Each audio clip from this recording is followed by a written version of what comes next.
শীতকালে সকলেরই প্রিয় বাঁধাকপি চিংড়ি মাছের ঘন্ট নিয়ে আজকে আমি হাজির হয়ে গেছি। আমি প্রিয়াঙ্কা, আপনারা দেখছেন প্রিয়াঙ্কার রান্নাঘর। বাঁধাকপি দিয়ে চিংড়ি মাছের ঘন্ট কিভাবে বানাতে হয় সেটাই আজকে করে দেখাবো। তাহলে চলুন আজকে দেখে নেওয়া যাক চিংড়ি মাছে বাঁধাকপির এই রেসিপি। কড়াইতে আমি সাদা তেল দিয়ে দিয়েছি, তার মধ্যে চিংড়ি মাছগুলোকে দিয়ে দিচ্ছি ভাজা করার জন্য। চিংড়ি মাছটাকে আমি আগেই ধুয়ে পরিষ্কার করে রেখেছিলাম, একটু নুন দিয়ে দিলাম, দিয়ে হালকা হাতে নাড়াচাড়া করে নিতে হবে। চিংড়ি মাছ কিন্তু খুব বেশি ভাজার দরকার নেই, তাহলে শক্ত হয়ে যাবে। একটু হলুদ গুঁড়ো দিয়ে দিলাম, কালারটা ভালো আসবে। চিংড়ি মাছটাকে হালকা হাতে নাড়াচাড়া করে নিয়েছি, এবার এটাকে তুলে নেব।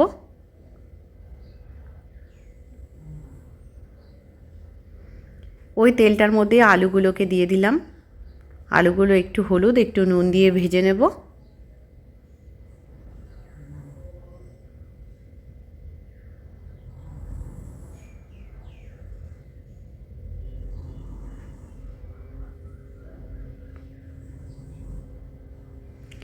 আলুগুলো দেখতেই পাচ্ছেন ভাজা হয়ে গেছে। আলুগুলোকে তুলে নেব। এর মধ্যে আমি পেঁয়াজ দিয়ে দেব।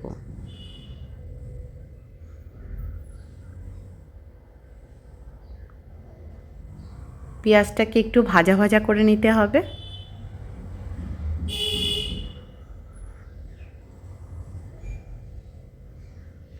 একটু ভাজা হয়ে গেছে পেঁয়াজটা। এবার এর মধ্যে আদা দিয়ে দেব, রসুন দিয়ে দেবো,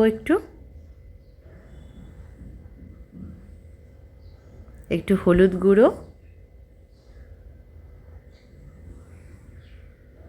একটু নুন দিয়ে দেব, দিয়ে মশলাটাকে আবার ভালো করে কষে নিতে হবে। এর মধ্যে একটা টমেটো দিয়ে দেবো, 4টে কাঁচা লঙ্কা দিয়ে দিলাম। মশলাটাকে ভালো করে কষাতে হবে।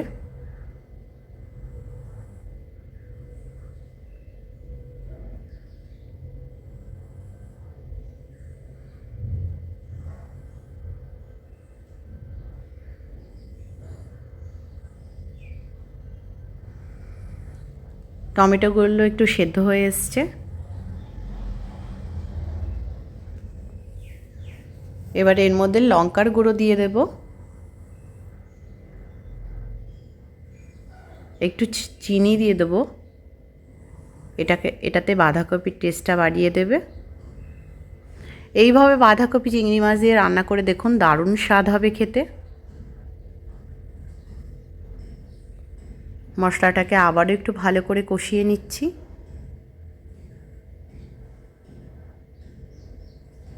মশলাটাকে কিন্তু ভালো করে কষাতে হবে। এবার বাঁধাকপিগুলোকে দিয়ে দিলাম।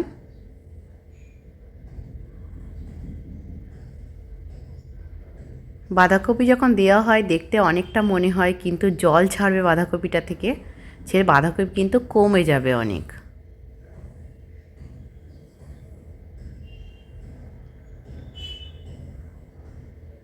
হালকা হাতে নাড়াচাড়া করে নিলাম। এবার চাপা দিয়ে দেব।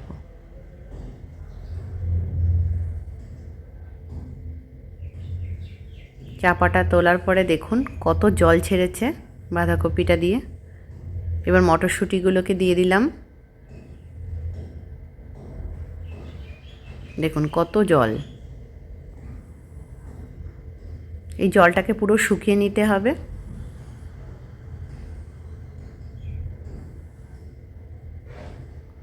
আলুগুলোকে দিয়ে দিলাম। এবার আলুগুলো সেদ্ধ হতে একটু টাইম লাগবে, বাঁধাকপির সঙ্গে আলুগুলো এবার সেদ্ধ হয়ে যাবে।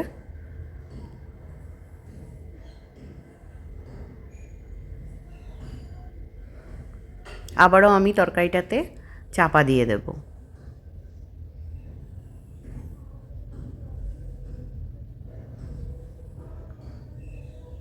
দেখুন জল কিন্তু শুকিয়ে গেছে।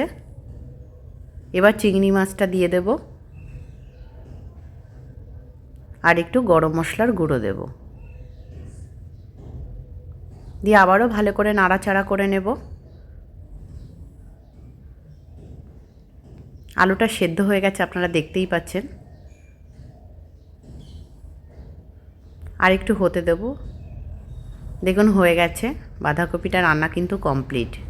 তেল ছেড়ে দিয়েছে, এরকম অবস্থায় নামাবেন। যখন কড়াই থেকে তেল ছাড়া শুরু হবে ভাববেন বাঁধাকপিটা রান্না কমপ্লিট।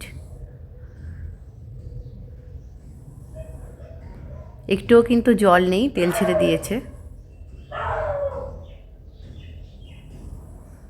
পরিবেশনের জন্য রেডি করছি।